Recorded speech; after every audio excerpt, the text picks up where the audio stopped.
sometime. There we go.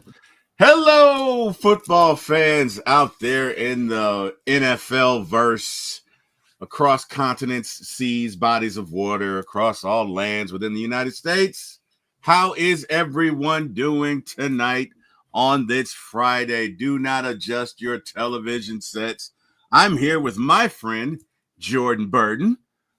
From Old Tegacy, and look at him. Look how he's grinning. He can't stop smiling, right? Oh my God, this guy. Somebody cut his camera off. Cut it off.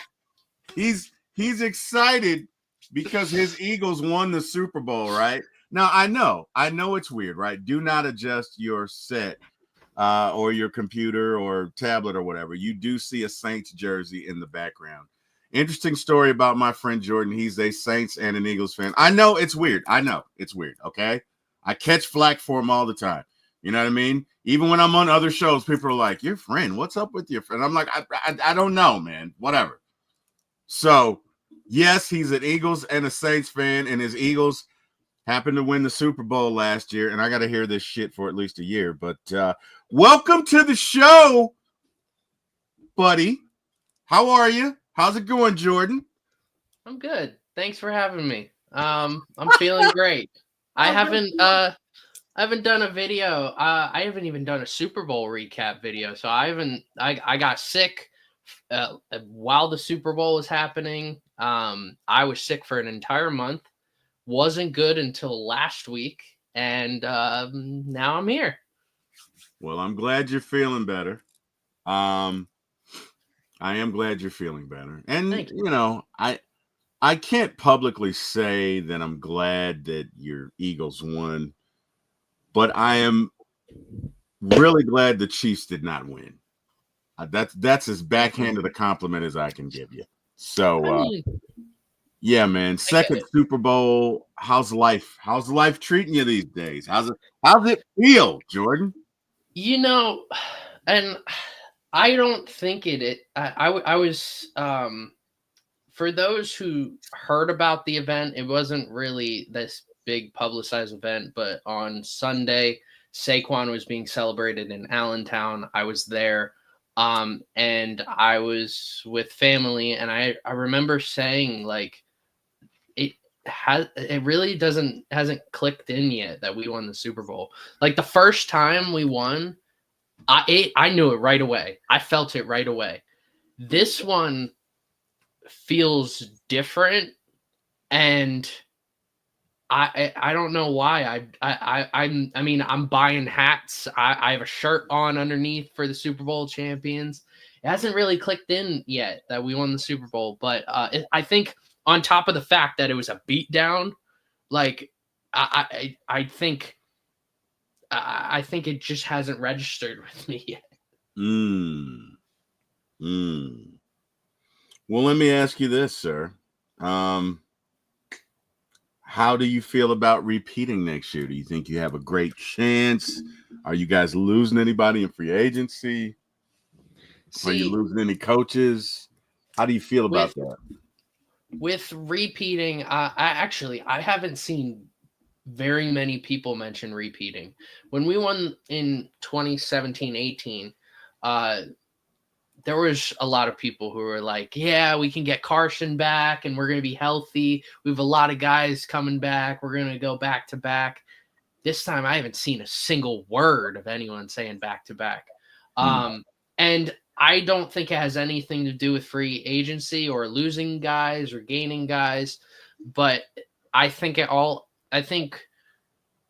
now us Eagles fans understand just how difficult it is to win a Super Bowl. And back to back, we're just thinking about what's going to happen week one. That's what I'm thinking about. Like, what is the lineup going to be looking like week one? And as for who we lost, I know Kellen Moore is going to the Saints. I'm going to be honest. As an Eagles and Saints fan, I never wanted Kellen Moore in the first place on the Eagles. I don't really care for him on the Saints. So here I am. And I don't necessarily think losing Kellen Moore is a huge deal. I have a bigger deal with us promoting guys from within, because that's what happened when we went to the Super Bowl the last time. We promoted guys from within, and it didn't work. Defensively, scheme-wise, it's Vic Fangio is going to stay here for the rest of his life. And as for losing guys in free agency, I'll just hit the heavy hitters. Milton Williams, I think he'll be very easily replaced. I'm not a huge fan of Moro Ojomo, but he showed promise at the end of last year. We also have Jalen Carter, obviously, and Jordan Davis. Our interior defensive line is going to be awesome. Then we lose Josh Sweat. I'm going to be honest, when I was seeing lists where Josh Sweat was the 5th best free agent in all of the NFL, I was like, what's wrong with this free agency class? Because Josh Sweat had a great Super Bowl, but the rest of the year he was just kind of meh. I think he went to a perfect scheme to go to Jonathan Gannon in Arizona. He knows Gannon very well from his time with Philadelphia. So I think that was the perfect spot for him to go and thrive. Trading CJ Gardner-Johnson, I'll combine CJ Gardner-Johnson and Slay. Losing Darius Slay, we kind of knew that was going to happen. He said he was only going to have one more year left in him. And I think that was like a nudge to the Eagles to be like, hey, all I need is a 1-year deal and I'll be good. And I just don't think anyone wanted that. I think Howie's planning for the future with these young guys. So losing Slay, I don't think Slay's going to fit very well with Pittsburgh, but that's another thing.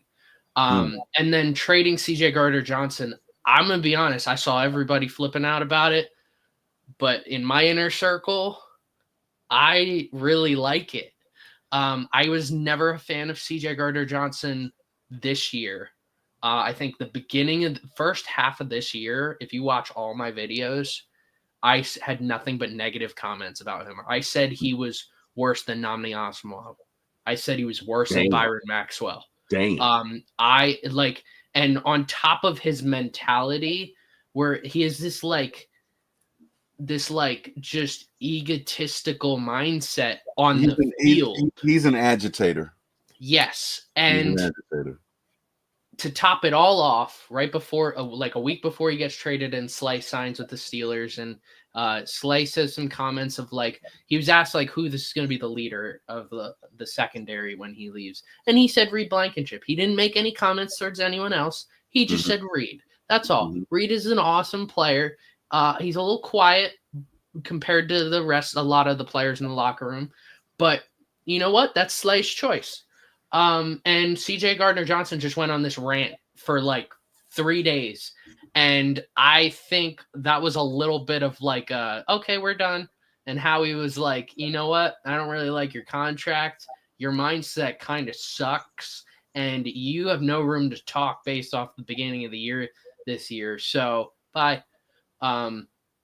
Yeah, so I'm okay with the moves. I think, especially because there's one guy in particular, former Atlanta Falcon, that has the Eagles very high on his list, Justin Simmons.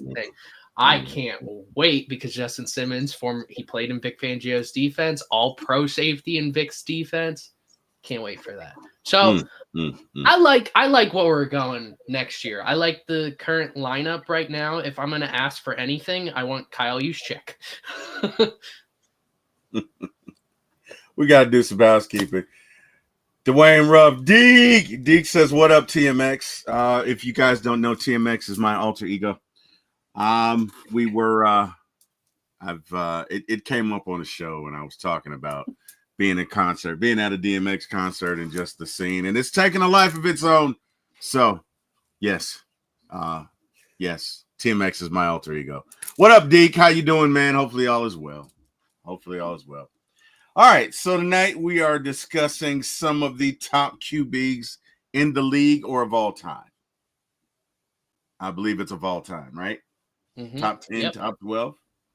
All right. It's top 12. Yeah. All right. Well, there's no time like the present. We've got the people in the chat. Let's give the people what they want. So without further ado, Mr. Jordan Burton. Jordan, what you got on this list of top QBs of all time? So I want to start off by, I had mentioned my top wide receivers list before. It's kind of the same process. I had a spreadsheet. I took a bunch of stats, a bunch of awards, put them all together. I used projected stats. It's the same categories as before for my top wide receivers list. It's projected statistics, awards, playoff success, not like statistically, but more just how you're winning. The other two were league leading in your category. So for quarterbacks, this is going to be, did you lead the league in completion percentage, passing yards, passing touchdowns, and did you also lead all quarterbacks in carries, rushing yards, or rushing touchdowns? That is something I worked on for a very long time. I have a whole spreadsheet dedicated to running backs who have led each individual year in carries, rushing yards, and rushing touchdowns. So that's its own thing. And then the final category is longevity to dominance ratio. So out of the amount of years you played, how many good years did you have? You either you won an award, you have just solid stats. Like having a good year could mean anything. So I give the benefit of doubt to all the players when it comes to a longevity to dominance ratio. It's very easy to have just a good year. So without further ado, here is my list. Let's see. I will hang on one second. Yeah. Because if you take control, it's going to mess up. It's going to freeze my screen. Yeah. Let's see. All right. I'm going to share my top. Let's see. Or you know what? What you did is fine. I see it. I see it in there. All right, we're good. I'm going to share with you my top quarterbacks list because my spreadsheet that I made, it's very unorganized. I did this all when I was sick. So, I've been making lists for 15 years, trying to rank players, do all-time teams, stuff like that. So I needed like time. I knew what I wanted to do, but I needed time to like plug all the numbers in. And me being sick for the past month, that was the time I needed. Right. So I got everything that I needed. And yeah, let's just start with I'll start with one thing. There's 3 tiers when it comes to these quarterbacks, and there's 12 quarterbacks. I could do 10 if anyone wanted to, but each tier shows just how close the players are together. So like quarterbacks 6 through 12 are one tier, quarterbacks 2 through 5 are second tier, and number 1 is in his own tier, which his own category. Yeah. So to put it lightly, we'll go with number 12. I have Steve Young. So Steve Young is obviously he was very good for not playing as much as he could have. He didn't play very long. Like his prime years were cut short due to injuries, due to he played on the Buccaneers. He was backing up Joe Montana. So Steve Young, he's got all the rushing stats. So statistically, he's great. He's very efficient with his numbers. When it came down to stats wise, that was probably the one area that maybe he wasn't that great on. I analyzed 58 quarterbacks when doing this, and he ended up 36th statistically, which that's not bad. I mean, you're a little below average when it came to the 58 I looked at. Longevity to dominance, like I said, he didn't play very long. He was 31st. Postseason success, this is where he's really high. He's got a Super Bowl win. He's been to conference championship games. He was 9th in postseason rank and a lot of that had to do with he was also helpful during the seasons that Joe Montana went and won the Super Bowl. So he's getting credit for that. It's like the best way I can explain that is if you look at the Eagles when the Eagles won the Super Bowl their first time. I give credit to Nick Foles for winning the Super Bowl. I also give credit to Carson Wentz for being on the team. For being on the team, because if Carson Wentz doesn't have that success earlier in the year, there's a likely scenario where the Eagles aren't even in the playoffs or in the Super Bowl for Nick Foles to do those things. Yeah. So I do give credit to players if they provide a role for their team's success. Awards wise, he was 11th among the 58 quarterbacks I looked at. And for league leading rank, leading in those 6 categories I mentioned, he was tied for first. A lot of that had to do with his rushing numbers. He's one of the greatest rushing quarterbacks in NFL history, and he has led all quarterbacks multiple times in multiple categories on top of his passing numbers, which were very good on top of that. So he was tied for first. Steve Young's my 12th. 11th, I don't like him, but it's Aaron Rodgers. Aaron Rodgers. I've never been a fan of him personally. But statistically, he was the 10th best quarterback I looked at. He was 7th in longevity to dominance ratio. A lot of it had to do he could have been higher in longevity to dominance ratio, but he backed up Brett Favre for a couple of years, and those years do count in your career. And the last couple of years with the Jets, and his last year with Green Bay just weren't very good. Mm-hmm. So he could have been even higher than 7 in longevity to dominance ratio. In terms of postseason success of the quarterbacks I looked at, he was 32nd. He's got a Super Bowl win, but he's got a couple conference championship losses. So he's not that. If there's one area he could have improved upon, it was postseason success. Awards wise, he's 4th. I mean, we know he's got tied for the most MVPs among quarterbacks. He's got 3. Let's see, 2011, 14, 20, 2021, somewhere around there. And I don't think he deserved most of those.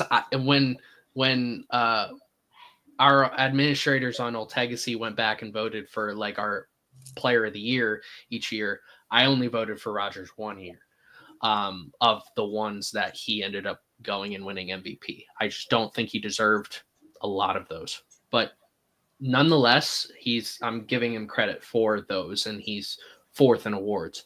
And when it comes to league leading, he's 29th. He's only ever led the league 5 times in those major categories. So Aaron Rodgers jumps in at number 11.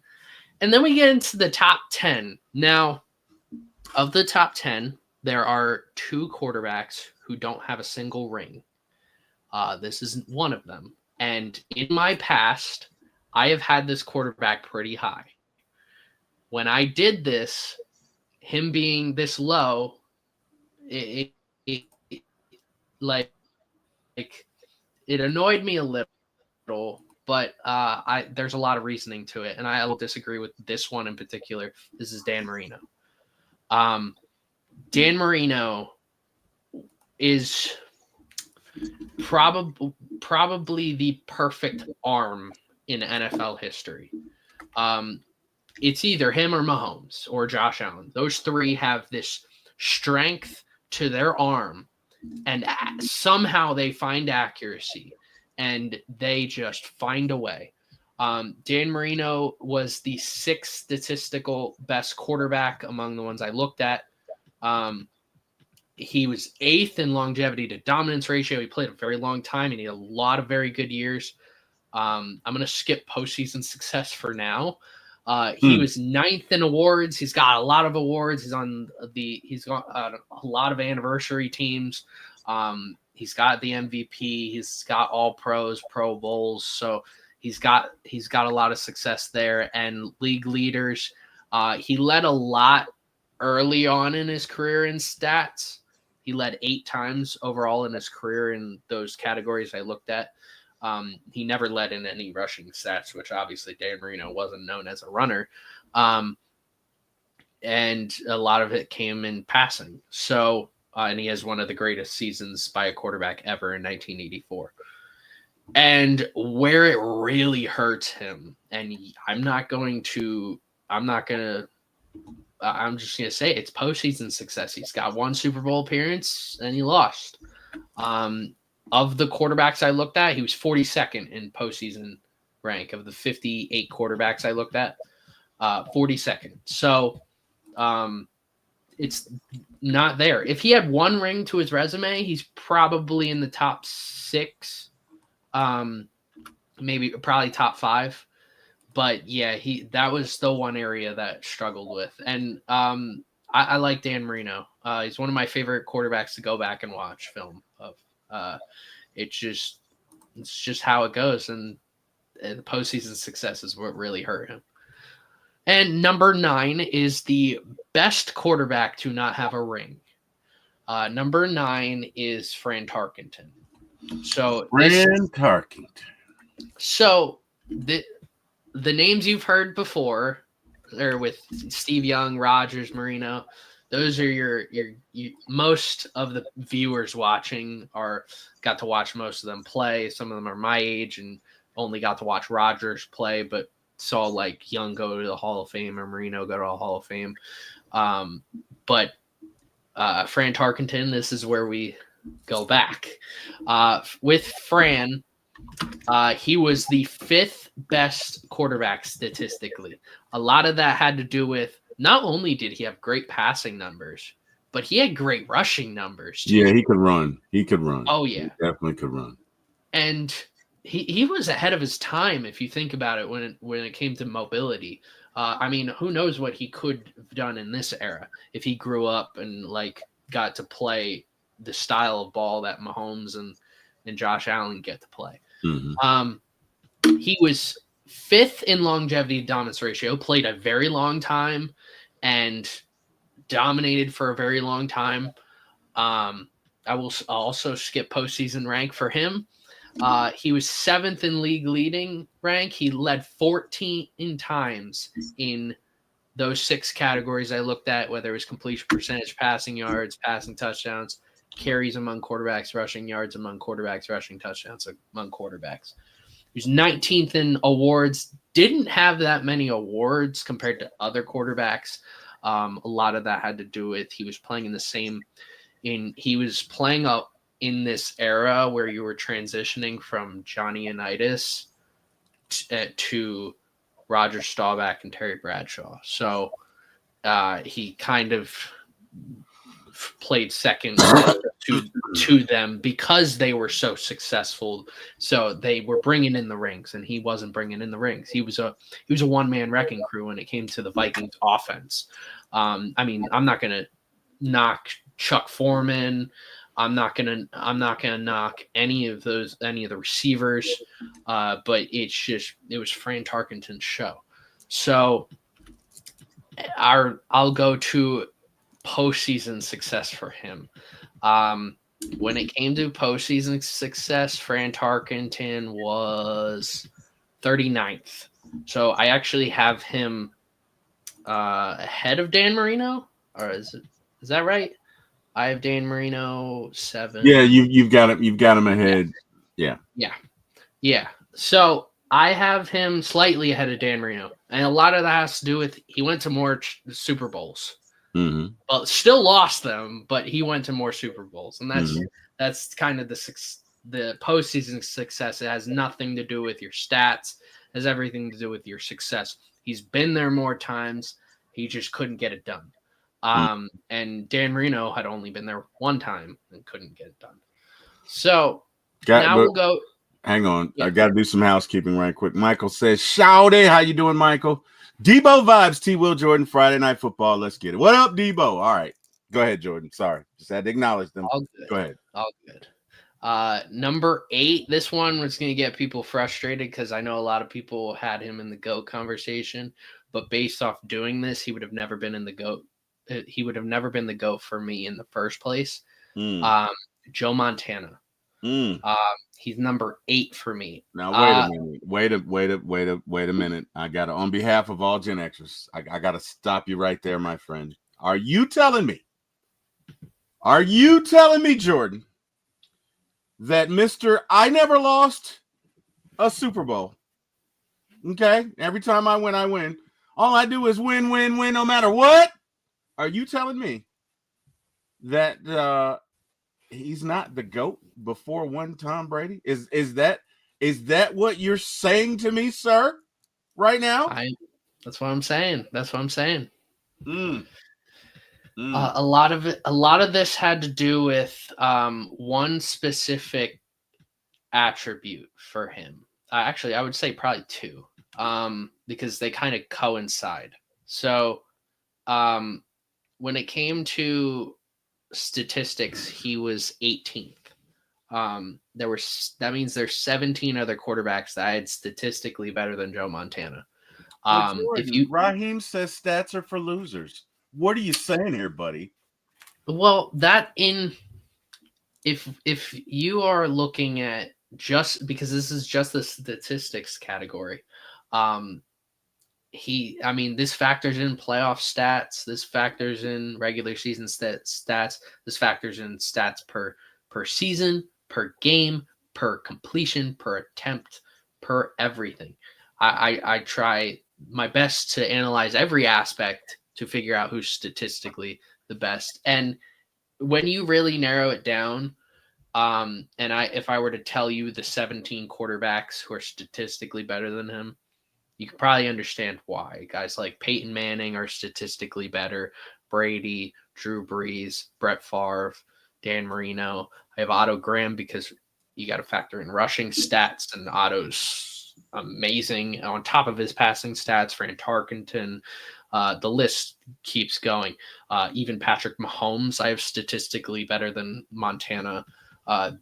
It's just his numbers, even not projected, don't look great.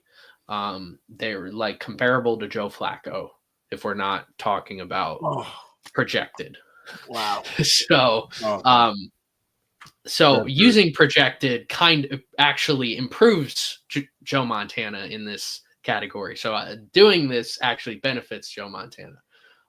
See, I think, not to cut you off, but I think that this comparison right here reveals a metric that I don't know if it can be quantified or measured, but it is important. And that is when it matters most, when it's clutch time, this guy is 1 or 2, if up there, right?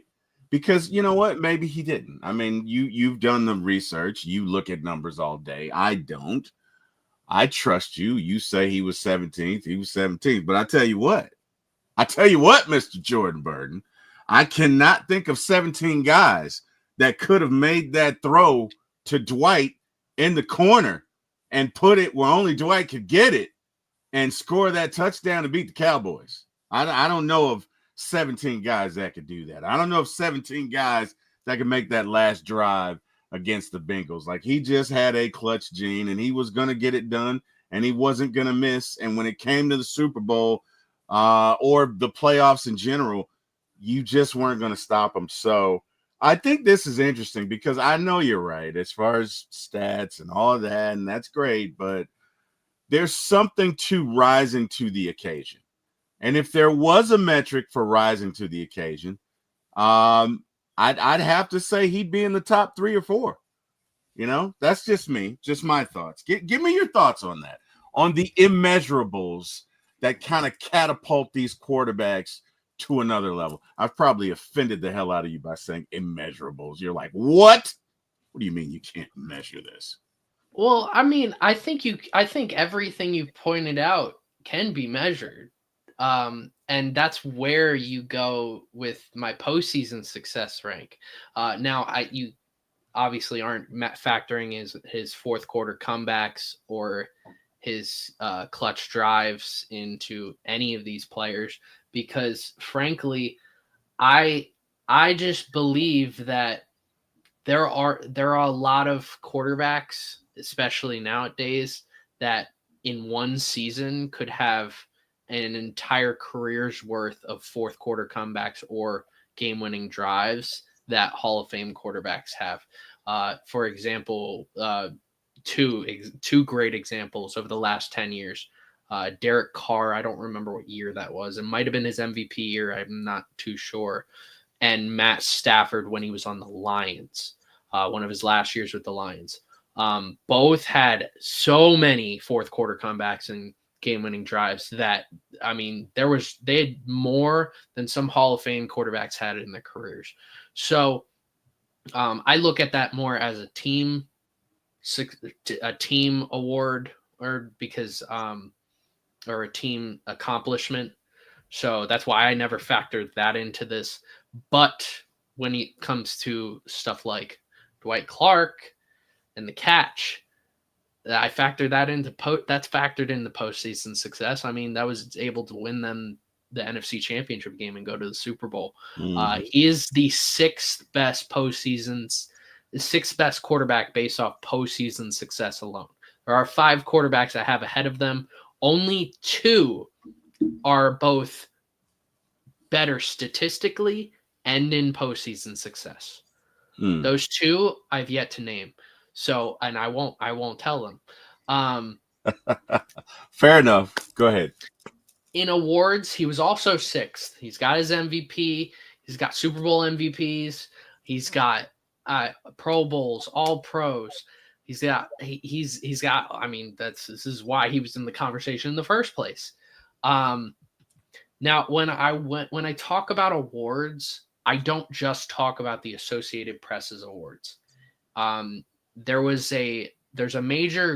There's a large number of groups. There's probably a list of like 6 major awards groups when it comes to the Associated Press, the Sporting News, the Pro Football Writers of America. There's a couple more. If any of those voted you for any of the major awards, whether that was MVP, Offensive Player of the Year, Comeback Player of the Year, etc., then I gave you the thumbs up that you won an award. It's almost like co-winners. Like in '87, John Elway who's not on this list. I want to say that John Elway is not in my top 12. I saw that. 87, John Elway got MVP. But other writers places also voted Jerry Rice MVP. I believe Randall Cunningham might have. There was another winner. I'm not too sure. I was going to say Cunningham, but I won't even say that. But there were other winners. Like Jerry Rice gets credit for 87 as well as Elway. So I'm very lenient when it comes to any player winning anything. So yeah, he's 6th in awards, and he is 18th in league leading. So he's only ever led the league 7 times in any of the major categories. Kind of also factors into those stats. I mean, you can have great career numbers, but when it came to did you lead the league in anything, I mean, he only led the league 7 times. And that goes to show just how great Montana was in the moment. That it wasn't about the numbers. It wasn't about the league leading success. It was about how good were you in the moment.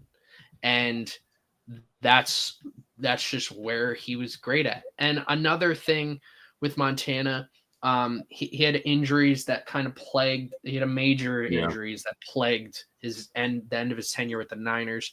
So his longevity to dominance ratio, he's the 13th best quarterback when it comes to that.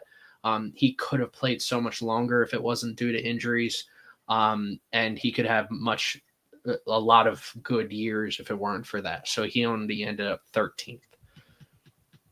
Okay. So yeah, Montana is number 8 for me. And number 7, this is where number 7 and number 8, when it came down to it, they were both tied when it came to the final ranking, but it's a rounded ranking. Like I rounded all these numbers. So then I took the like decimal version, the unrounded ranking, and this player ended up ahead of Montana, Brett Favre.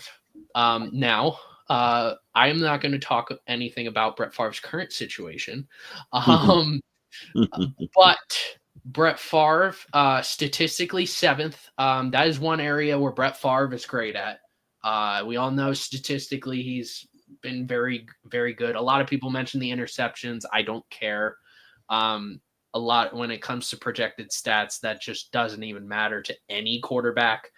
And I notice when you're looking at all quarterbacks in NFL history, he ends up being the one guy mentioned for turnovers. And there's a lot of quarterbacks that have a major history of turnovers. The few that the ones that don't, pretty much Aaron Rodgers. When it comes to interception percentage, Aaron Rodgers is above the rest. But yeah, 7th. He ended up 7th. Only 6 quarterbacks statistically better.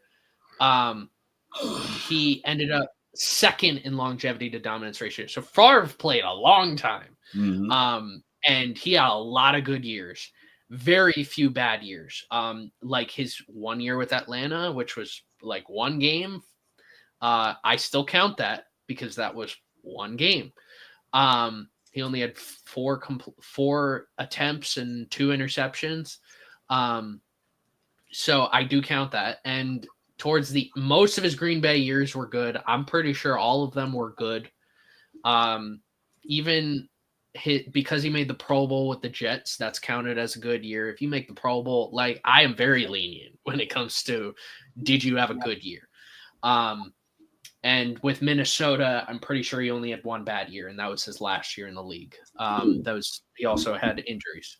So, but he was an Iron Man, and that got factored into his longevity to dominance ratio. Only 1 other quarterback had a better longevity to dominance ratio, and I've yet to name him.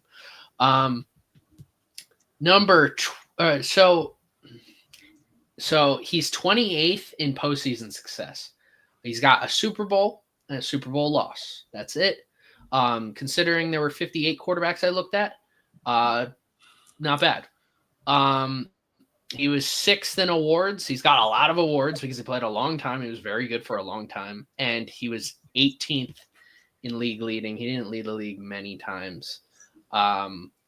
He led the league as much as Joe Montana. So when I was analyzing this, he and Montana were both led the league 7 times. He and Montana both had 23 awards. And the areas that differentiated the two were, were statistics, Favre being 7th and Montana being 18th. Longevity to dominance, Favre being 2, Montana being 13. And postseason success, which Favre was 28, which is solid, Montana being 6th. So Favre you can see where they've tied, but you also see that there was the small window kind of lean towards Favre's way. It is very possible that the more players I add, or as time goes on, that this might shift. Montana might jump Favre. That's how close they were. Or Favre might just continue to create a bigger gap. I don't know. So, number 6 is an oldie but goodie. One of my favorite players to talk about in the history of NFL, Slinging Sammy Baugh. I love talking about him because if you ever, I want you to do this after this stream. I want you to go to YouTube. You go to the top 100 video from November of 2010, when the NFL did their top 100 players of all time. Bill Belichick made a statement during Sammy Ball's video that he was a combination of Tom Brady, Ed Reed, and Brian Moorman. And this was in 2010 when Tom Brady was was playing great. Ed Reed was playing great. And Brian Moorman was basically the best punter in the whole league. That's what Sammy Ball was. I mean, he was a great safety. I'm sure when I do my all-time safeties list, he'll probably be towards the top of that list. And he was one of the greatest punters of all time. He's probably going to be towards the top of that list. And he was a great quarterback. At the end, he is just an all-around talent. But when I did this, I didn't factor any of his punting or safety work into this. So this is only his time as a quarterback. So did he, not to cut you off, did he play safety and quarterback in the same game? Yes, he played. I did not know that. Quarterback, safety, and punter all the time.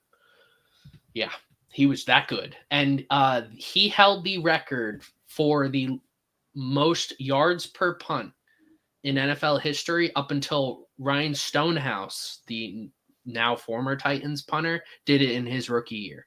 He was at that time before Stonehouse, he was the only punter.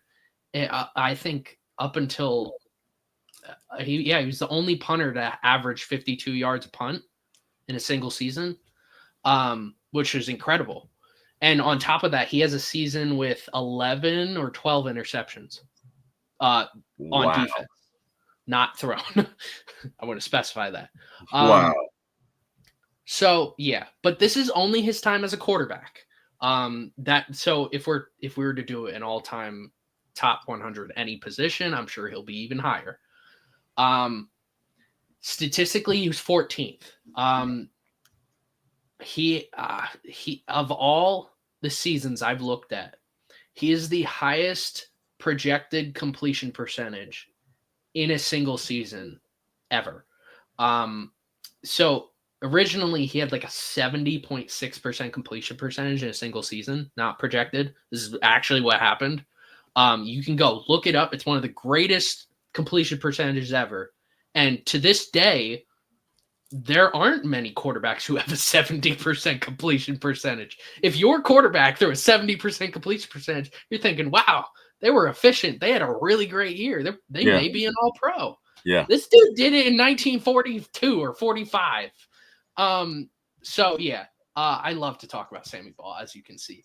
So yeah, he was 14th statistically. Longevity to dominance ratio, he was 10th.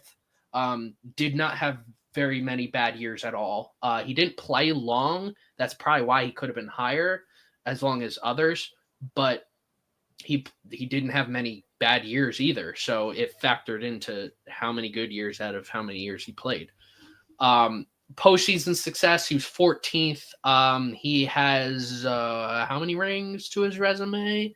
I have to double check. Let's see. Got to do the discount double check. Yes, I do. I don't want to get this wrong. So he's got 2 NFL championships, 1937, 1942. He did go to more, but he was also known for being in the championship game in 1940, where the Bears whooped the at the time Redskins 73-0. But it still counted. He did go to a championship game. So did the rest of the team, but they didn't show up. So yeah, postseason success. He's been to multiple championships, 1, 2. He's 14th overall. That's really good. In awards, he's 11th. He's got 17 total awards to his resume. And for league leading, he is 4th. So he's led the league in one of those 6 categories 15 times. That does not include the times he led in punting, punt yards, punt average, interceptions, interception return yards, or interception return touchdowns. That doesn't include all So that. this guy was an NFL renaissance man. He could do it all, is Yeah. what you're saying. He was who Travis Hunter aspires to be, is what you're saying. Okay. When All right. I tell people who's the greatest all-around player in NFL history, it's Sammy Baugh. And I don't think it's that close. Travis Hunter would have to lead to come close to this. He'd have to like have a Hall of Fame career as a receiver and a Hall of Fame career as a corner. Like if you take away Sammy Baugh's career at quarterback and punter, he's a Hall of Fame safety. If you take away his career at safety and quarterback, he's a Hall of Fame level punter. Now, there's not many punters in the Hall of Fame, but statistically, he's just out of this world as a punter. And if you take away his play at punter and safety, he's a Hall of Fame quarterback. And yeah, he's the best all-around player of all time. If you don't want to listen to me, listen to Bill Belichick say it. Just like I said, go to that video. It's pretty outstanding. So he's Ohtani before Ohtani. Oh yeah. Okay. If Ohtani was also playing a third position. All right. Number 5. So that's the end of tier 3. Okay. Number 5 gets into tier 2. I like to call this group I like to call all the top 12 the GOAT conversation. I think all 12 have a significant chance, but this conversation has a little bit of everything. And number 5 is Drew Brees, my personal favorite player in football history. Now, when doing this, I have a whole spreadsheet. There's no way I can show bias towards Drew Brees. I did everything in my power to show no bias towards anyone. Otherwise, Michael Vick would probably be in the top 10, but he wasn't. Brees statistically was number 2. There's only one other quarterback that was statistically better than him. A lot of that had to do with, his completion percentage is pretty insane. Is a lot of 5,000-yard passing seasons. Threw a lot of touchdowns. He was a little bit of everything. Drew Brees, only one other quarterback was statistically better than him. He was second in longevity to dominance ratio. The years that he didn't have success were his time with the Chargers. And even then he had a Pro Bowl year in there. But his time with the Chargers was the only times that he necessarily had any bad years, but he played a very long time. Even towards his last season, he was towards the top of the league in completion percentage. He's had a very long and incredible career. I will go back to postseason success because I think that's the issue here with Drew Brees, why he's not higher. He was 4th in awards. He's got 24 awards to his resume. I also want to note, I don't include like Walter Payton Man of the Year into this because it doesn't play into your talents on the field. That's more of an off the field award, which I get it. I don't like to factor that into this. But yeah, he was 4th in awards, and he was also tied. Like I told you earlier, Steve Young was tied for 1st in league leading. He led the league 17 times in different categories. Drew Brees also led 17 times in different categories. He led the league multiple times in completion percentage, multiple times in passing yards, and in passing touchdowns. So, an incredible career. I have said that he is top 4 in every one of those other 4 categories. And why is he not higher? Postseason rank. He was 34th. He's got a Super Bowl appearance. That's great. But there are a lot of quarterbacks in this league that have one ring. So there were 33 other quarterbacks who had higher postseason success than Drew Brees. So I'm sure if Drew Brees had 2 rings to his resume, that he's probably in the top 3. That's kind of where this lines up. He especially got killed with postseason success. So now number 4. Hang on. Before you do Yes. that, I gotta Okay. say this about Drew Brees. Okay. And it pains me to say this. I It, love it him. really does. It really pains me to say this. And Falcon fans out there everywhere, there's not a gun to my face. I'm not under duress. I don't need to blink. It does pain me to say this, but I gotta be honest. And I have this conversation with my brother at all times. I think where Drew really excelled and what really made him great and frustrated me so much was the fact that Drew would deliver the ball where the receiver could keep running. So if it was a slant, he would put it on the side where the defender was not, where the receiver could run up under it and run for days. And he was great at this. So if it's a slant, if it's a dig, if it's a go, whatever it is, he's gonna put it number one where his guy can catch it and be off to the races. And I think to me that was the distinguishing factor or characteristic between Drew and a lot of other quarterbacks. Some quarterbacks could get it to you, but it's either low or high, or you got to catch it and stop. Drew was really good, and I mean really good, at putting the ball where his guy could catch it and go. And I think that was one of the best things he did. He also, and again, this hurts me to say, that pump fake game was hell. As a Falcon, Drew, I don't appreciate that. You victimized us many days with that 1, 2, and he did it so well. You could know it was coming. You were still going to be met. Like the first time you saw it, you were going to go to wherever he was pump faking. And then he was going to go right back to that opposite side where he wanted to go the entire time and throw his guy wide open where he could run for another 20 yards. So I felt the need to say that. As much as it hurts me, I have to give Drew his props. All right, sir. Number 4. Well, I do want to say the pump fake, it just sparked something for me. We don't really see many pump fakes from quarterbacks anymore. Yeah, we don't. Like, well, because everything is timing. Yeah. Everything is timing, right? So, like, you look at we saw Ben Roethlisberger had a fantastic pump fake. Ben probably had my favorite pump fake in the entire league that I've ever seen. Drew had a great one. Tom had a great one. Peyton had a great one. I mean, that whole generation had great pump fakes. But yeah, it is a timing thing. You're right. Number 4. I was just reading a book on him, actually. I got a book at an antique store from 1962. Johnny Unitas. Johnny U is one of those guys that he's always going to find his way on your top 10 list. He's got everything to his resume. He's got 3 rings. He got one in late 50s. He's got a Super Bowl win. He's got 3 rings, I'm pretty sure.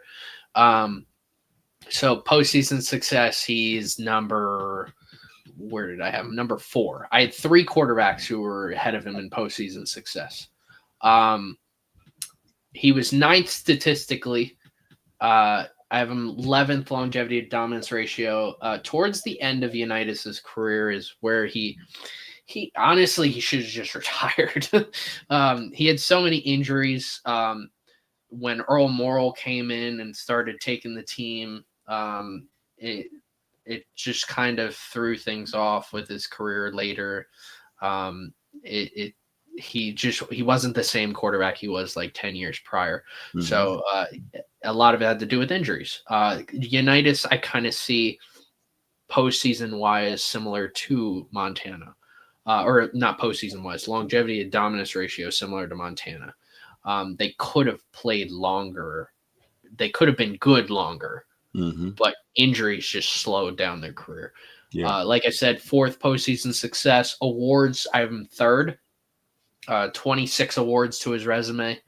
And I have him 10th in league leaders. He led the league 11 times in different categories. What I love about Unitas, he always finds his way in the record books. Like whenever you're talking about someone, you're always like, oh, the only other quarterbacks to do that were Tom Brady, Peyton Manning, Drew Brees, and Johnny Unitas, and you're like, what? But Drew Brees, like when Drew Brees broke the record for consecutive games with a touchdown pass, that was Unitas's record. Unitas he was the first legitimate great. I would say modern day style quarterback compared to the quarterbacks prior. Because if you look at other quarterbacks like one I'm about to name, Sammy Baugh, Sid Luckman also, that was they were coming from the T formation still. When Unitas came in, when the Baltimore Colts came in with Lenny Moore and with Raymond Berry and with John Mackey, Unitas was the leader, and he was the first look into today's quarterbacks. And I think when it comes to a turning point in professional football history, it was definitely the championship game, known as I'm not saying this is literally what, if you Google the greatest game ever played, it's going to be the Colts and Giants championship game. That was the first overtime game ever.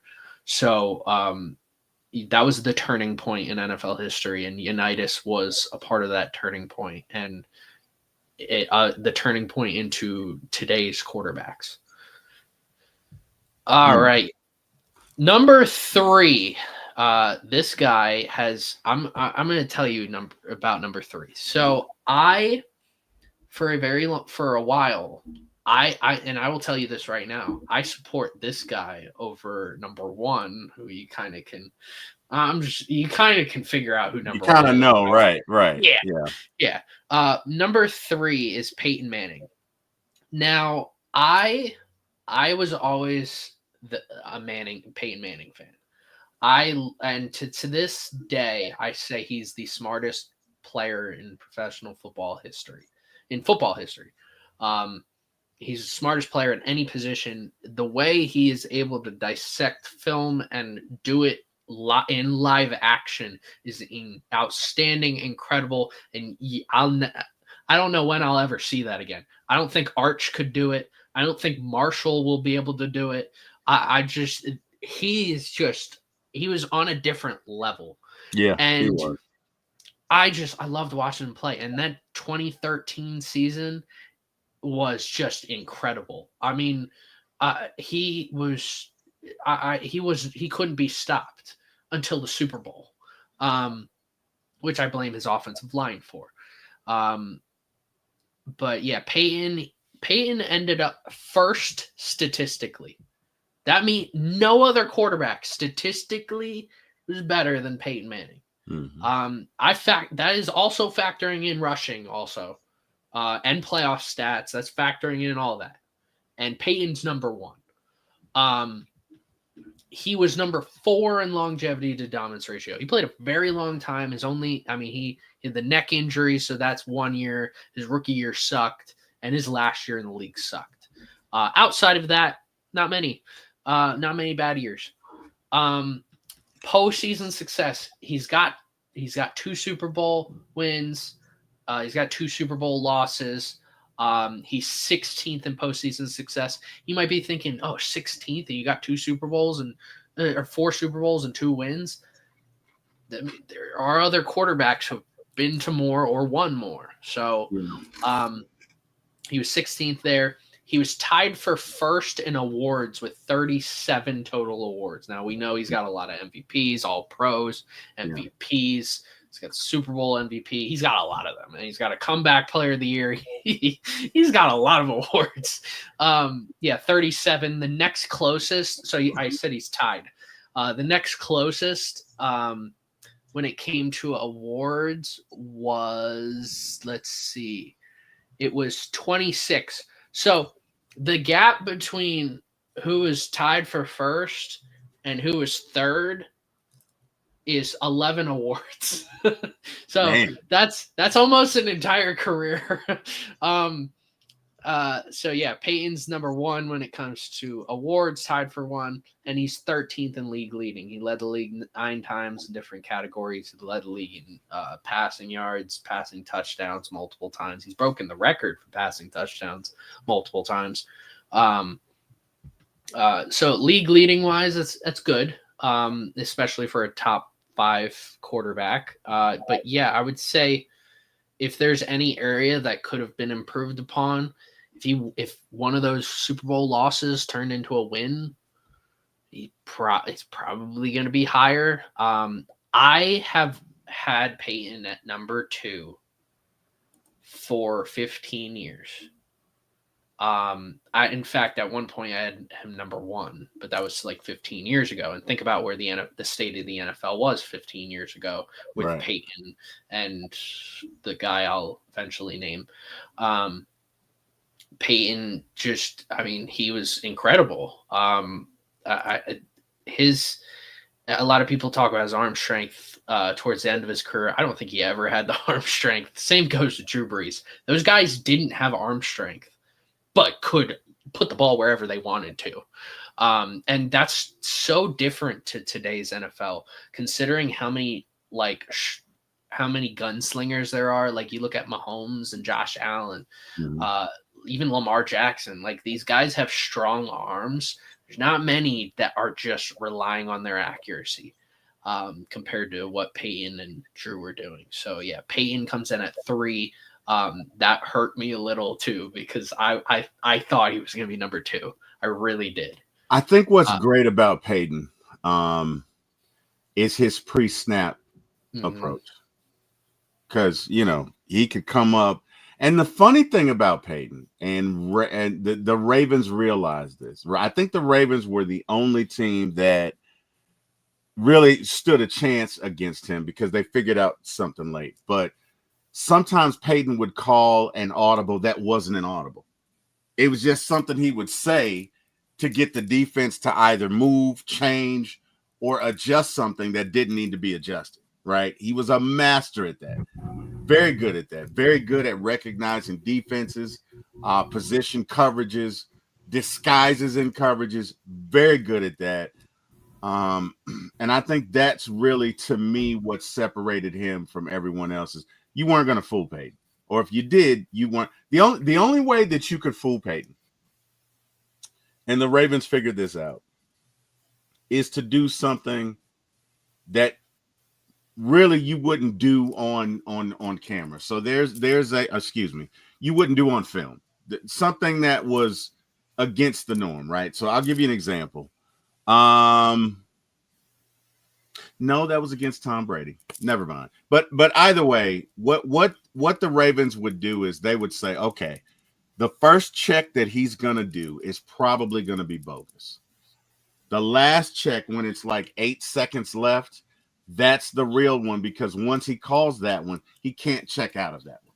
In other words, it won't be so. An audible, to those of you in the chat who are unaware of what an audible is, I know you probably are, but just in case, an audible is when a quarterback goes to the line and checks out of the play that he's in. So if it's a pass, he can check to a run. He can check to a different run, a different pass. He can check to different blocking assignments, whatever, right? But Peyton would come to the line and make all these calls. And what Ray and the Ravens did is they said, okay, when it gets down to under 10 seconds, if he makes a call, then that's the real one. And that's what we'll check out of. And it became kind of this chess match between the Ravens and Peyton. But again, arguably, in my humble opinion, other than number 1, the best guy at recognizing defenses. And what you were trying to do and what you wanted him to think and see, in my opinion. All right, number 2. Now this one, if you don't know him, I will educate you. This is an oldie. An oldie but a goodie. Oh, he's a really goodie. Otto Graham. Now every time I've ever done a list, every time I look at every time I've looked at a list for the last 15 years, if you don't have Otto Graham in your top 10, I just kind of move on. Ah, um, Otto Graham, I mean, he held the record for most rushing touchdowns in a career for a quarterback up until Cam Newton broke it. Cam Newton, like he just played. Statistically, one of the greatest rushing quarterbacks of all time. Statistically, a great passing quarterback. He was third statistically for me. Only Peyton Manning and Drew Brees were statistically better. He was statistically, imagine what Josh Allen is doing, but like 60 years, 70 years ago now, 60, 70 years ago. Like what Josh Allen is doing statistically. And not only that, but also let's talk about, you know what? I'll save that for last when I'm talking about these. So he was 16th in longevity to dominance ratio. He only played 10 years, but all 10 years were great years. All 10. There is not one bad year that Otto Graham had. 16th. He was 6th in awards. He had 23. He could have had more if he played longer. He is 4th in league leaders. Like I told you, he's a great rushing quarterback, so he led multiple times in rushing touchdowns on top of him leading in other passing categories. Again, like when I'm talking about Josh Allen. And then you're thinking to yourself, oh, well, why is he so high if you're thinking about Josh Allen? So he is, for postseason success, number 2. He played 10 years and he went to 10 championship games. Damn. And won 7. Damn, that's 70 per. Wow. Okay. Yes. So there, when it came to postseason rank, I knew who number 1 and number 2 were going to be in some order. After that, it's a huge gap. The gap between number 2 and number 3 in postseason success is huge. The next closest was at number 3 was Bart Starr, which we know what he did with Lombardi's Packers. But yeah, Otto Graham put up like Josh Allen, Patrick Mahomes level, Lamar Jackson level numbers on top of winning and going every single year he played. He went to a championship game. Damn. He won 7 of them. That's insane. 7. That's insane. That's like Bill Russell numbers. Yes. It's so incredible. And I'll also talk about just his impact to the game of football. Not only as a mobile quarterback, like he was the bridge from the T formation, like I was talking about with pre-Unitas to the Unitas era of modern quarterbacks. He was that guy. He created a dynasty for the Cleveland Browns. I know a lot of people, that's hard to imagine the Cleveland Browns as a dynasty, but here's the thing. They started the Cleveland Browns, then San Francisco 49ers, and an old iteration of the Colts that's not connected to the Colts now, was a part of the All-American Football Conference. And that started in 1946. For 4 years, all 4 years, the Cleveland Browns went to the championship game, won it. The AAFC technically merged with the NFL, absorbed only 3 of the teams, the Browns, the Niners, and that iteration of the Colts, which would later just cease to exist, and they would create a new iteration of the Colts, and that's what we have today. But it was inspired by that Colts team. So imagine this. Imagine we have, like, let's say I wouldn't even say the Canadian Football League because they have a long history. Imagine like the United Football League, right? Some of you might know it, some of you might not.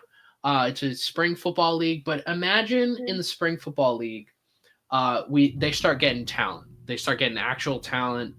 And then the NFL wants to merge, and they merge, and then the schedules merge. And imagine, and I'm sure a lot of you are like, oh, we're going to whoop this team.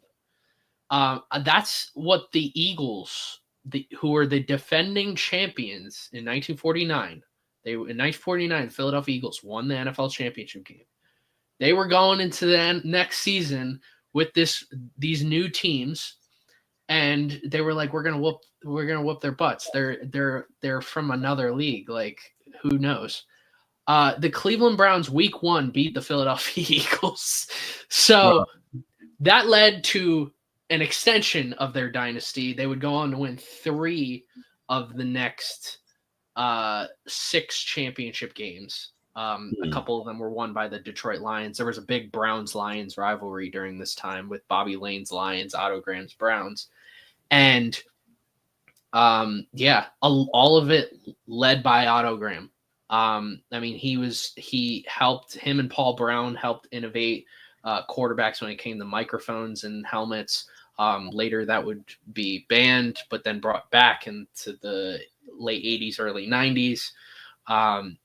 Otto Graham has everything to his resume to be considered the greatest quarterback of all time, or in this conversation for him to be number 2. And that's why he's number 2. But number 1 is in a tier of his own. Duh. Do we even have to say it? I mean, yeah. It's Thomas Edward Brady Jr. When I was doing this, all right, let's put this in perspective. The average ranking of the 5 categories for Tom Brady was 3.8. So of the 5 categories, his average rank 3.8. Otto Graham's was 6.2. When I do tiers, when I separate the tiers, if there's like a 1.0 difference or more, then it's a new tier. So this would be, to put this into perspective, it's like there's like 2 tiers in between Otto Graham and Tom Brady. But it shows how close Otto Graham, Peyton Manning, Johnny Unitas, Drew Brees were. They were all very close to one another. But Tom Brady is just in a different atmosphere. I think we all know that. Yeah. He was 4th statistically. The only quarterbacks that were statistically better were Peyton at 1, Drew at 2, 3 Otto Graham. I think a lot of why Otto was higher than Brady was averages. A lot of Brady played a very long time, so I'm sure his averages dropped a little. Otto only played 10 years, so his averages are pretty solid. Longevity to dominance ratio. There is no other quarterback in NFL history that has played that long and had that many good years. I'm pretty sure every year but like 2 were good years. The year he tore his ACL and then like his first year in the league. But like, that's insane. Postseason success, he was number 1. I don't think anyone will disagree with that. I mean, there are people who say, oh, well, Montana went to 4 Super Bowls and won 4. Mm-hmm. Yes. But he also didn't go to as many Super Bowls as Tom Brady. Who knows what would have happened if he did go to those Super Bowls, but he didn't. Right. And I could say that about a lot of other quarterbacks, Terry Bradshaw, Troy Aikman. Or I can say that about a lot of them. Awards-wise, I said Peyton was tied for 1 with someone. Tom Brady's that 1. He's got 37 awards as well. And then when it came to league leaders, if there's one category that Tom Brady was not top 5 in, he was 12th in league leaders. He has led the league 10 times in different categories. So if there's one fault to Tom Brady's game, he's never led a league that many times in that many categories. I don't know, Tom, maybe start running the ball more. How about that? Tom? Let's go. Yeah, but I don't know many people who don't anymore. Like if we were talking 10 years ago, now not 10 years ago, I'd probably say 15 years ago. If we were talking 15 years ago, I know there was a serious conversation between Montana and Brady. I remember those vividly. And then after Peyton's big year that he had, Peyton was in that discussion. And I think the moment, and this might hurt you a little, the moment Tom, for me, became the greatest, not just quarterback, but player in NFL history was that comeback. 28-3. Yes. I, to this day, have never seen a quarterback take over a game like that. There have been better statistical games that we've seen. I've seen Nick Foles throw 7 touchdowns with like 9 minutes left. Yeah. I've seen Peyton Manning throw 7 touchdowns in a game. I saw Drew Brees throw 7 touchdowns. I saw Eli Manning throw 6 touchdowns in that same game. But in that game, there was just this, like, he was just locked in. And I remember saying at halftime, I told my friend Cameron, I said, I remember being on FaceTime. I said, if there's any quarterback in NFL history that could come back from this, it's Tom. And he did. That was the moment for me that solidified. A lot of people, it was the Seattle Super Bowl. He had a fantastic performance in that game. But for me, it was that moment created this huge gap that it was, in fact, Tom Brady, Jim Brown, Jerry Rice. Those are the top 3 in any order. I didn't care who you picked. And then just leaving the Patriots, leaving the Patriots, they go to the Bucs and winning in your first year in your home stadium. You can't make this up. He had 6 rings and then leaves, goes to whatever team he wanted to. He could have been the quarterback of any other team, and goes and wins the 7th. More than any other, no other franchise has more Super Bowls than, no other franchise has more than 6. So, and he has more than every other franchise. So, but like I said with Otto Graham, he played 10 years, went to 10 championships, won 7. Tom went to 11 league championships, won 7. Yeah. So he went to just one more, which is why Tom is higher in the postseason success category. But yeah, Tom, I mean, we could have a whole live stream about Tom Brady, but I feel like this is where my Peyton Manning side comes in. I'm a bigger Peyton Manning fan than Tom Brady. I've always been. I'm always about stats and like analyzing the game, and that's kind of what Peyton does. But I will not. I completely get that he is the greatest quarterback, the greatest player in league history, and I don't think it's close. Yeah, as much as it pains me to say it, he definitely had some luck involved. If dumbass doesn't call that slant, they don't win that Super Bowl. And Pete Carroll, shout out to you, buddy. This one's for you, dumbass. You know, I mean, it is what it is. That was the dumbest thing. That was just dumb. But hey, look, I can't take away from Tom. I think what made Tom great is that ball was coming out so quick, right? It was because he wasn't fast. But I tell you what, he was ripping that thing. 1, 2, 3, bam. 1, 2, 3, bam. 1, 2. It was coming out. And again, very good, very astute at recognizing defenses, recognizing what you were trying to do, and diagnosing what you had to do on the run to win. And look, Tom was all about winning. Tom did not care who got the credit. It's one thing I'll give him. Tom was all about winning. If he had to run the ball 90 times in a game, he'd do it. Not him, obviously handing it off to his running back, but Tom's the kind of guy, look, I'm going to do whatever it takes to win. I don't care about my stats. I just want to win at the end of the day. And, you know, as much as I want to hate him, and I want to hate him, if you ever see him in an interview, if you ever see him interact, it's hard to hate the guy. Like, he's one of the nicest people, right? Drafted last, and the very last player taken. You see that that interview in which he's moved to tears.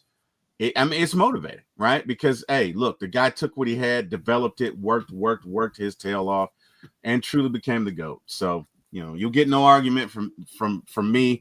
I hate the fact that you had to bring up 28-3. You suck for that, but I get it. I get it. I understand, Jordan. I understand. I hope your Saints lose every game. All right. If there's one area, well, all right, maybe. All right, you know what? Maybe it is time for this. What I was saving for later is. Oh wow! I just want to say. So now he's gonna bring it out. This guy. Is that B Dawkins? Is that B Dawkins? That is Brian Dawkins hit stick on Alge Crumpler. Oh wow! On Alge, and it's signed. That one hurt. Damn. And it's signed. That is so petty of you. I just want you to know that's very petty. I'm going to bring that out. Is that a shout out to Carrie? Is that for Carrie's comments? Yeah, in the show earlier this week? I'll never be a Falcons fan. Are you kidding? And you know what, Jordan? We don't want you. How about that? Weapon X, baby. Oh, man. All right. Anyways, for the Falcons fans out there, I analyzed 58 quarterbacks. One of them was Matt Ryan. He was 37th of the 58 quarterbacks that I looked at. I know a lot of people are probably going to have him higher. He was 15th statistically. I think we know that Matt Ryan's stats do carry his career. He was 20th in longevity to dominance ratio. There's like groups of really good years in his career, and I think there's also groups of bad years in his career, especially towards the tail end with the Colts. Long postseason success of the 58 quarterbacks I looked at, a lot of them had rings. He was 44th. So I mean that's one of the areas that he struggled with. And with awards, he was 40th. He has 8 awards to his resume. And the real gut punch is he's only ever led the league one time in any of those categories that I named, whether that was completion percentage, yards, or passing touchdowns, any of the rushing. Obviously, Matt Ryan wasn't running anytime soon. But, yeah, he only ever led the league one time, and that was the year that he won MVP, obviously. So, yeah, he ends up falling to 37. That's where I have him at.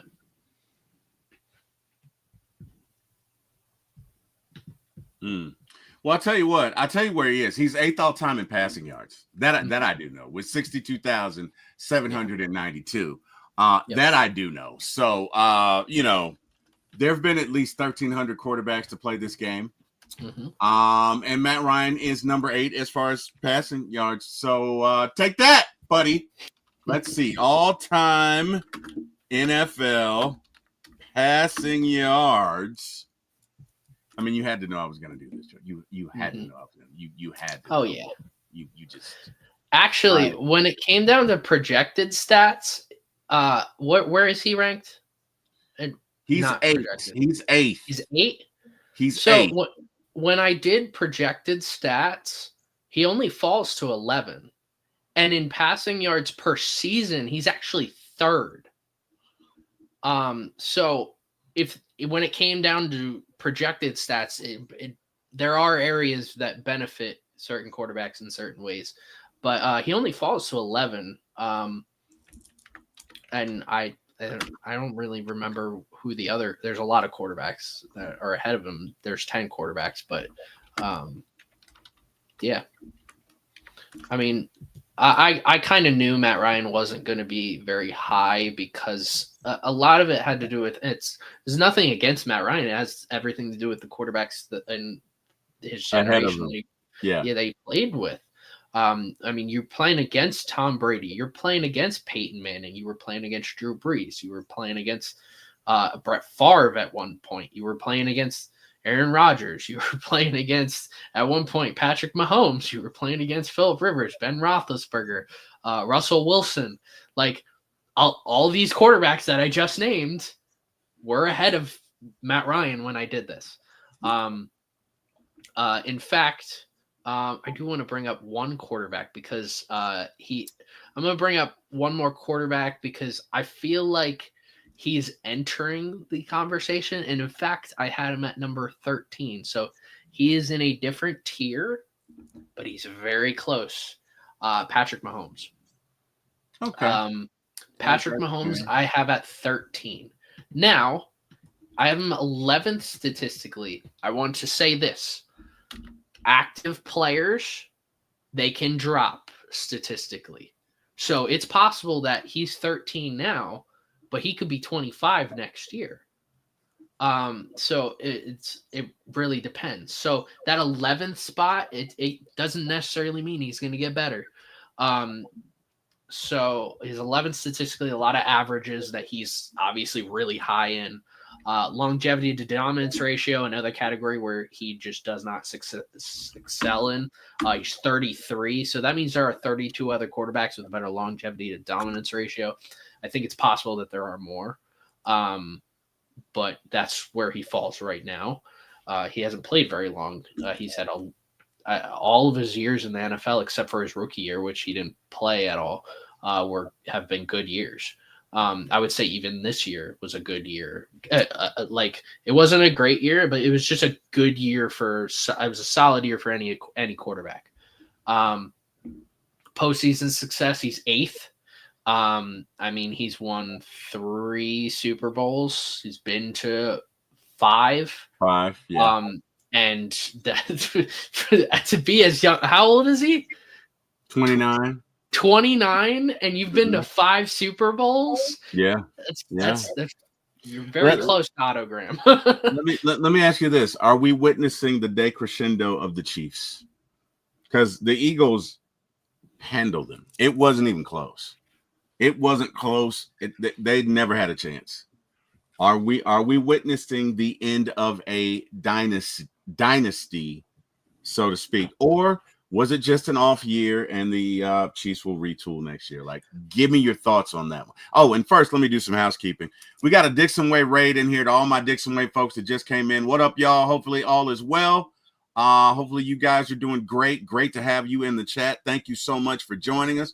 Chris A1 from Day One. How you doing, brother? Miss Lisa Shepard. How you doing? And yeah, I think that pretty well. You know what? Let me just name all my Dixon Way folks. So we got Breeze 1500, ATL Rise Up, Dixon Way Raid. We got Doug 8570. We got Marion Franks. We got DePluva. We got Raheem Dortch. We got Atlanta Kool-Aid Drinkers. We got Marion Franks. Yeah, and I think that's everybody. So to everyone who joined from the Kool-Aid, from the Dixon Way Raid, thank you for joining us, and we're happy to have you. And Lisa, Chris, thank you for joining us as well as always. And Deshaun, how you doing, buddy? And we are caught up. So there you go, Jordan. What were you saying? Apologies. Go ahead. No, when it comes, the one area that I have an issue with for the Chiefs is Mahomes' play. All right, we've seen Tom Brady hold back like during seasons and then like pop off in the playoffs. We've seen Peyton do that. You can go back and look at Joe Montana made a living off of doing that. We just talked about that. All the great quarterbacks have done that. But this playoff run concerned me for Patrick Mahomes. I'm not going to say it's I'm not going to say it's the end. I think we're going to continue to see the Chiefs dynasty move on. But it's concerning. This feels like the late 2000s, early 2010s Patriots, only a lot sooner. So what they need to figure out is, and Xavier Worthy getting arrested was not ideal. Travis Kelce is getting older. Mm-hmm. Chris Jones is getting older. Mm-hmm. you need to figure out how you're going to transition from the one area of the Chiefs to another. And with the Patriots, they went from your Troy Browns, they went from your Deion Branches to getting Wes Welker. But then and Randy Moss. They tried to continue that dynasty, but that didn't really pan out. So they started working their way through the draft. They drafted Rob Gronkowski. They got Julian Edelman. And I'll also bring up his name because Aaron Hernandez. Aaron Hernandez. I mean, I was a bigger fan. I'm going to talk about Aaron Hernandez as a player for a moment. I liked Aaron Hernandez more than I liked Gronk. His versatility was insane. If anyone ever wants to talk about like how good he was of a player, he was incredible. He just made very bad decisions as a person. Yeah. So didn't they say he had CTE when they examined him? I'm not too sure. I haven't really looked into that. He might have, but I'm not too sure. Okay. But with the Patriots, like they worked their way through the draft to continue, and they started succeeding. That's where they succeeded very well. When I look at the Chiefs right now, they got Mahomes. Pacheco, with his injuries the last couple years, I don't think they have the running back game figured out. They just re-signed Kareem Hunt. I like Kareem Hunt. I think Kareem Hunt can actually be the starter and take over if Pacheco can get hurt. The issue is Kareem Hunt's not getting any younger. And he's a shell of what he was the last time he was in a Chiefs uniform. Yeah. So I think they need to figure out the running back situation.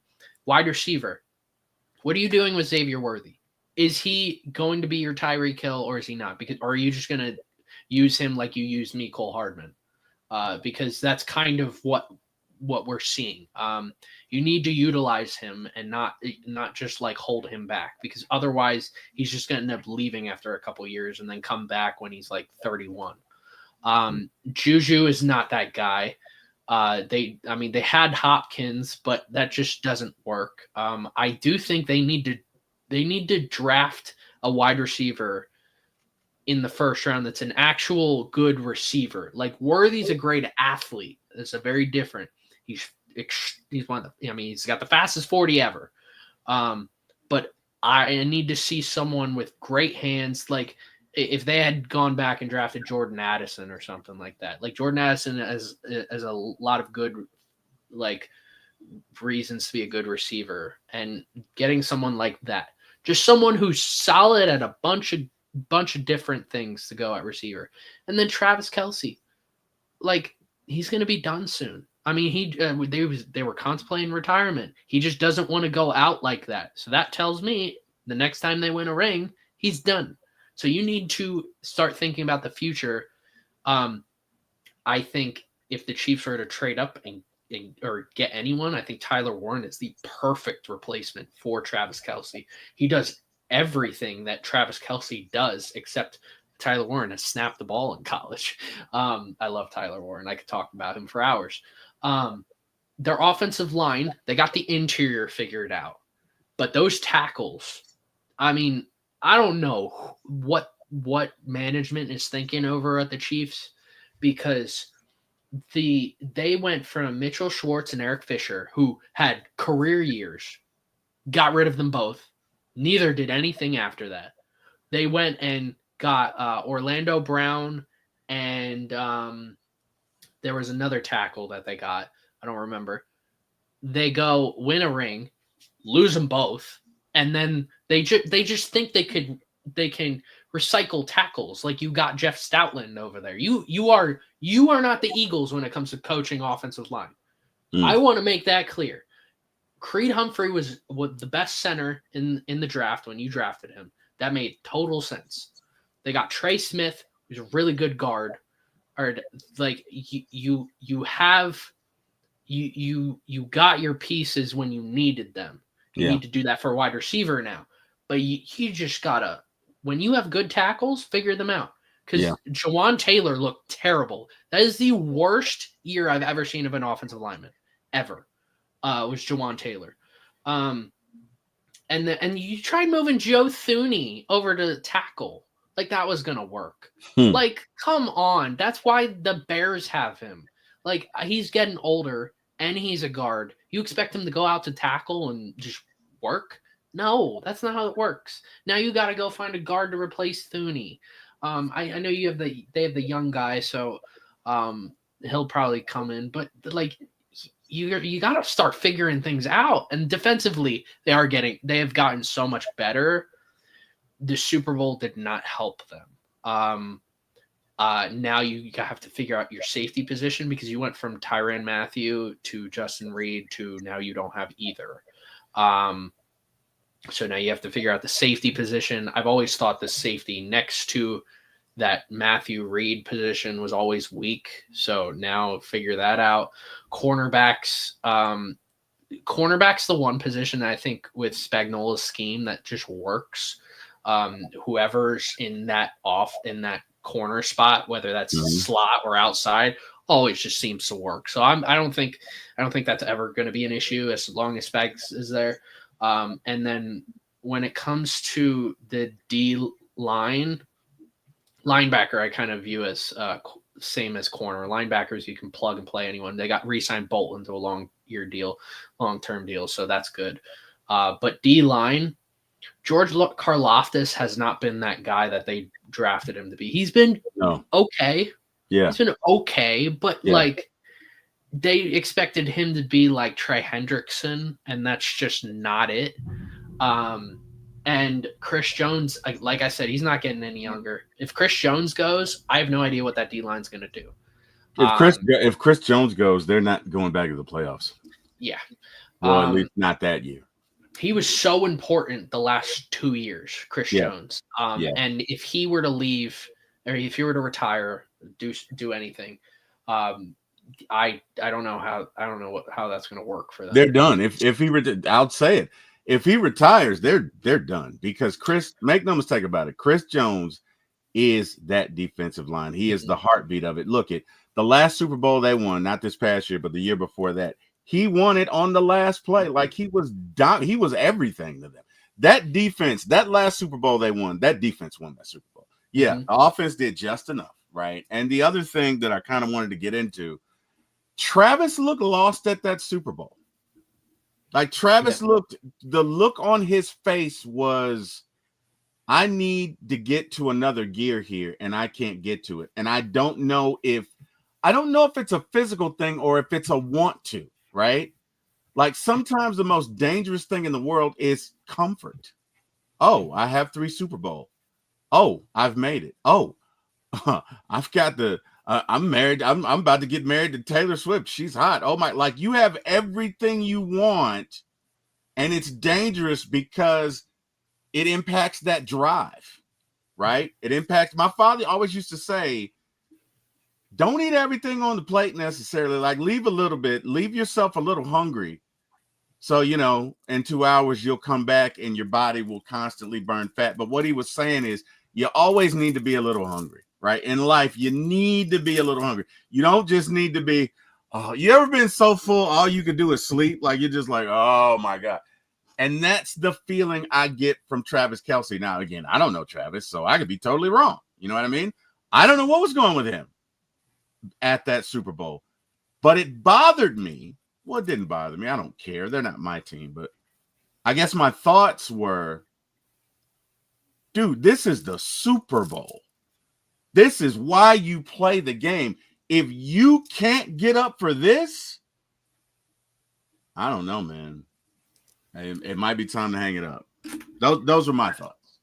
I mean, I will say, in my NFC Championship recap and Super Bowl preview video, I had mentioned that the one way you need that you can't stop Mahomes, but the one thing you need to do is just make sure Travis Kelce doesn't get going. Yeah. You need to abuse him. You need to make him suffer, because if Travis Kelce, Mahomes' security blanket, can be knocked out of the game, then Mahomes has to improvise. And he's a good improviser. He's a great improviser, but it throws him off his game, and Right. he starts to do things which we saw with like the Cooper DeJean interception. His brain starts getting scrambled. He starts playing hero ball.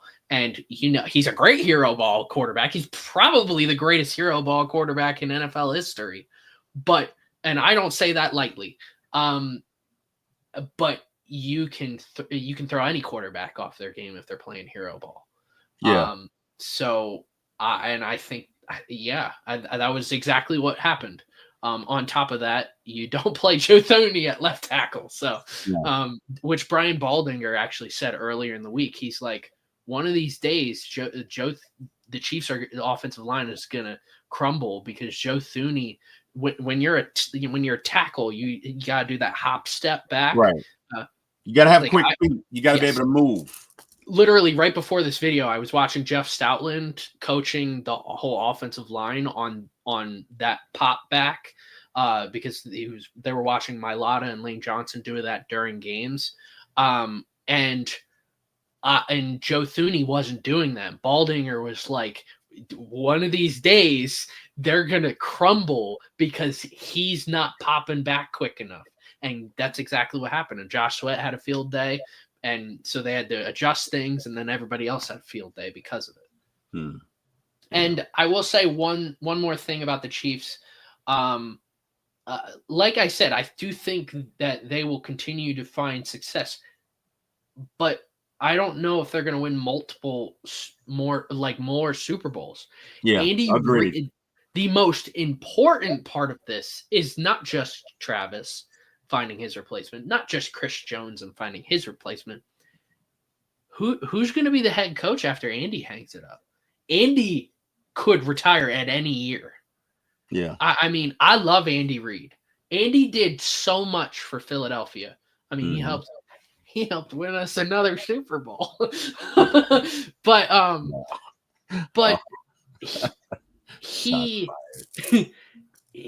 not getting any younger, and I don't want him to be I want him to be comfortable coaching, and I don't like a lot of people in Philly, like if something happens like health-wise to Andy, we kind of all just like, we're very like aware, and we're like he's a family member.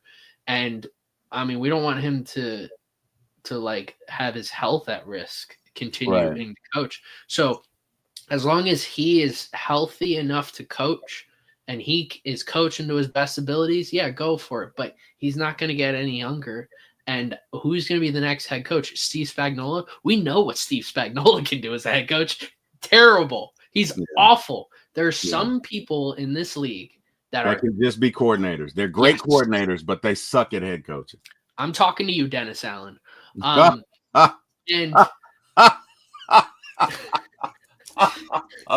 Okay, sorry. Didn't see that shot coming. Okay, all right. Go ahead.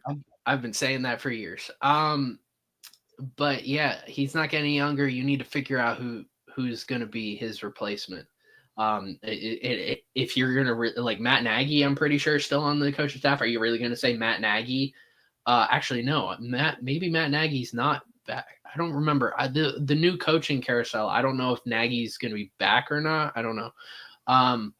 But who's going to be his replacement? Because if I want you to imagine the Chiefs 5 years from now, Travis Kelce's probably not on the team. Andy Reid's probably not on the team.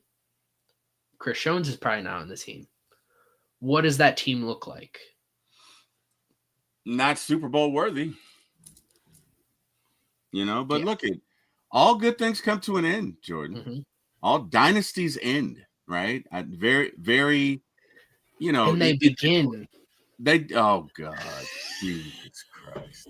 I'm asking. I've walked into that. I so walked in. This is gonna be the only time I do this. Jesus.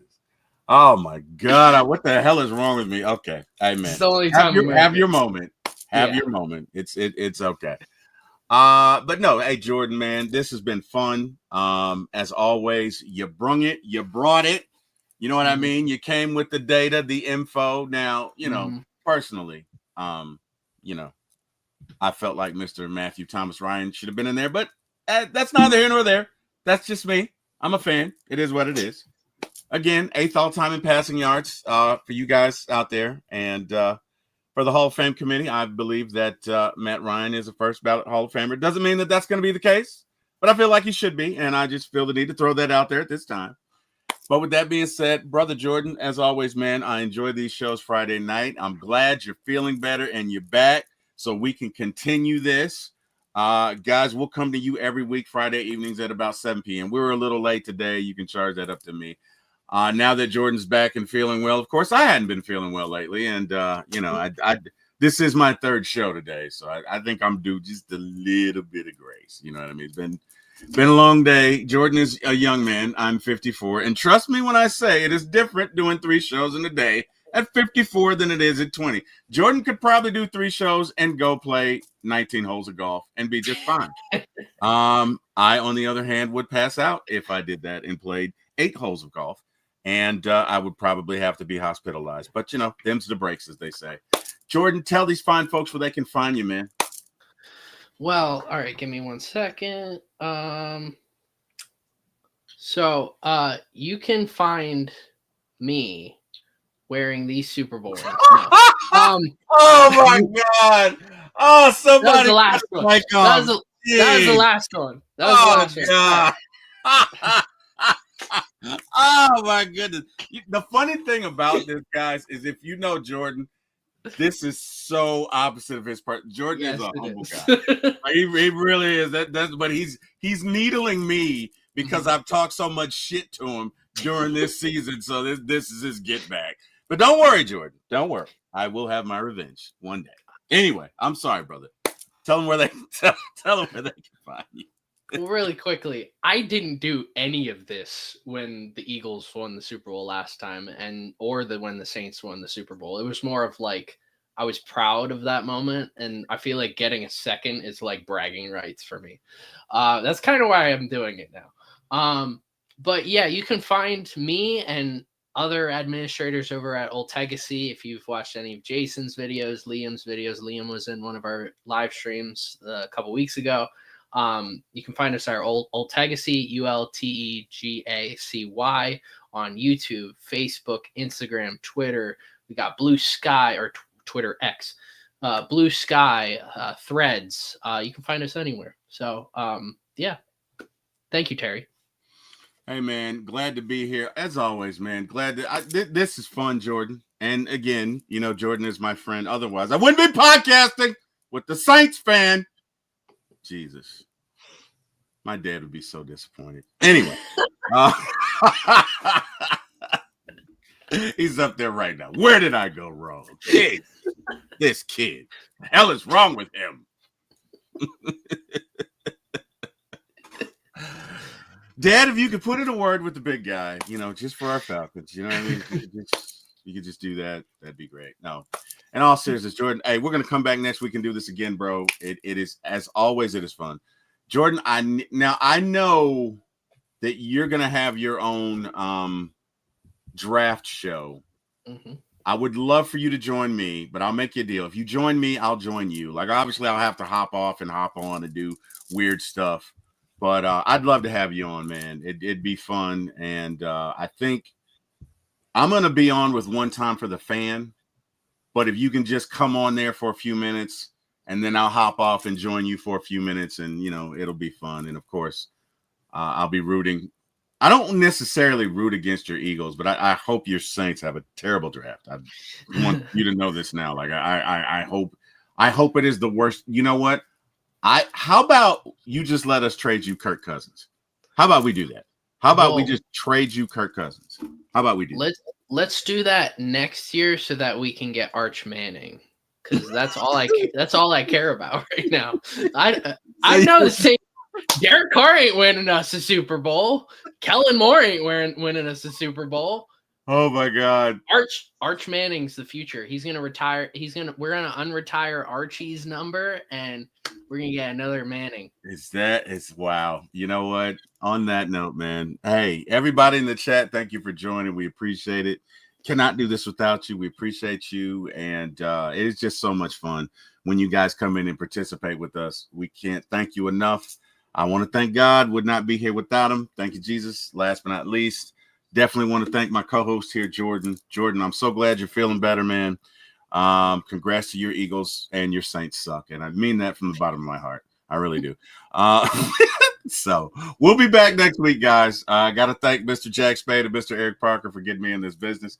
You guys have an amazing weekend. I will see you Sunday night with One Time for the Fan. And hey, man, you guys have a good one. Thanks, everybody.